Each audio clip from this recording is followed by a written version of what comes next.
জামালপুরের মাদারগঞ্জ উপজেলার প্রত্যন্ত এলাকা তারতাপাড়ায় প্রাকৃতিক গ্যাসের সন্ধান পেয়েছে Bangladesh petroleum exploration and production company limited Bapex. রোববার 1 জুন বেলা 11:30টায় এই তথ্য নিশ্চিত করেছেন জামালপুর এক অনুসন্ধান কূপ খনন প্রকল্পের পরিচালক মোহাম্মদ মোজাম্মেল হক। তিনি জানান, এখন পর্যন্ত কূপটি 2600 মিটার গভীর পর্যন্ত খনন করা হয়েছে। এর মধ্যে 1441 থেকে 1445 মিটার গভীরতায় 7.2 মিলিয়ন PSI চাপে গ্যাস নির্গত হচ্ছে। এই স্তরের উপরে আরও একটি গ্যাস স্তরের উপস্থিতি পাওয়া গেছে। পরবর্তী 72 ঘন্টায় গ্যাসের প্রকৃত মজুত সম্পর্কে প্রাথমিক তথ্য জানা যাবে। একই সঙ্গে তেল বা অন্যান্য খনিজ পদার্থ রয়েছে কিনা তাও যাচাই করা হবে। বাপেক্স সূত্র জানায়, তারতাপাড়ায় গ্যাসের সম্ভাবনার ইঙ্গিত প্রথম পাওয়া যায় 1980 সালে একটি সিসমিক জরিপে।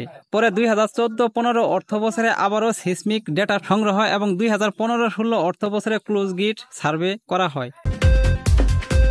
এসব তথ্যের ভিত্তিতে 2025 সালের 24শে জানুয়ারি শুরু হয় জামালপুর এক অনুসন্ধান কূপ খনন কাজ। প্রকল্প পরিচালক মোজাম্মেল হক বলেন, প্রযুক্তিগত জটিলতা ও বিশ্লেষণ প্রক্রিয়ার জন্য কিছুটা সময় লাগে, তবে এখন পর্যন্ত ফলাফলে আমরা আশাবাদী।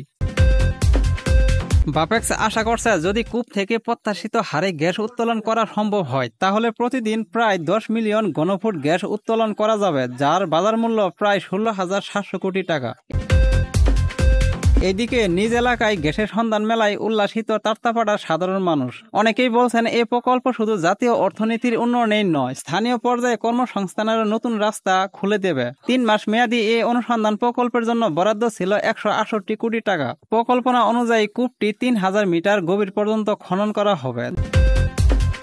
ধারণা করা হচ্ছে, কূপটিতে যদি 400 BCF গ্যাস মজুত থাকে তাহলে তা থেকে প্রতিদিন জাতীয় গ্রিডে 10 মিলিয়ন ঘনফুট গ্যাস সরবরাহ করা সম্ভব হবে। বাপেক্স আরও বলেছে, তারতাপাড়ায় সফলতা মিললে যমুনা নদীর ওই পাড়েও গ্যাস অনুসন্ধানের নতুন সুযোগ তৈরি করা হবে।